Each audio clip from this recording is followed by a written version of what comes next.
Hello, this is Titanosaurus Productions, and welcome to Cancelled Kaiju Film Fridays, where we look at giant monster films that were sadly never made. Now, all of this information is coming from the Big Book of Japanese Giant Monster Movies, The Lost Films.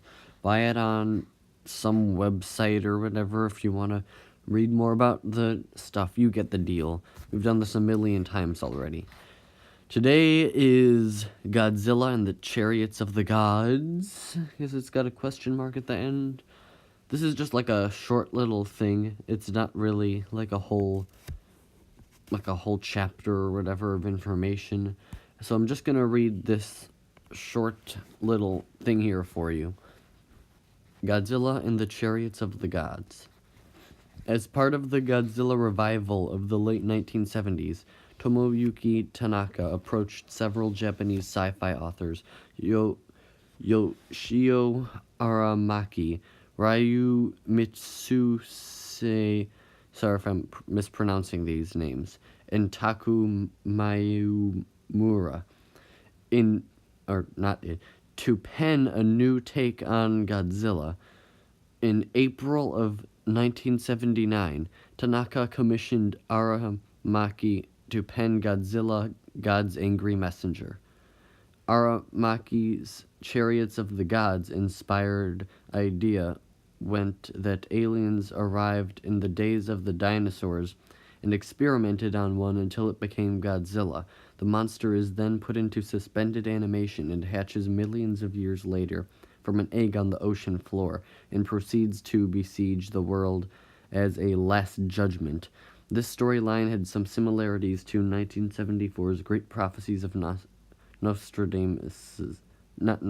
Nostradamus, a fact mentioned in the treatment notes, and was heavy on apocalyptic imagery, with the nations of the world panicking at the discovery of Godzilla, who is more or less an invincible being in this story.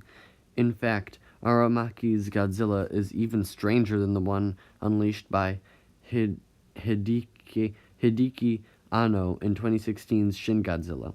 This one emits strange sounds and lights that pulsate from its eyes that cause hallucinations.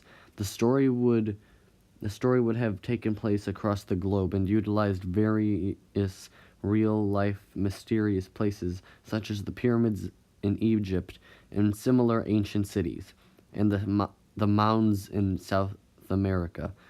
The script was even translated into English so that Henry G. Saperstein could look through it. When he realized his script would never be produced, Aramaki even pensioned to have his script released as a novel. I think that would have been very interesting to see that become a novel, so I guess it's a canceled movie and a book. So that's a pretty interesting one. We don't have all the information on it, but I think that's all the information we really need for now. And yeah, that's all for today's Cancelled Kaiju Film Friday, which is yet again late because I was too busy watching Matango last night, so I guess that's some channel productivity.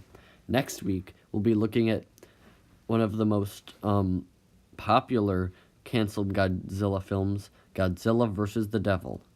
Goodbye.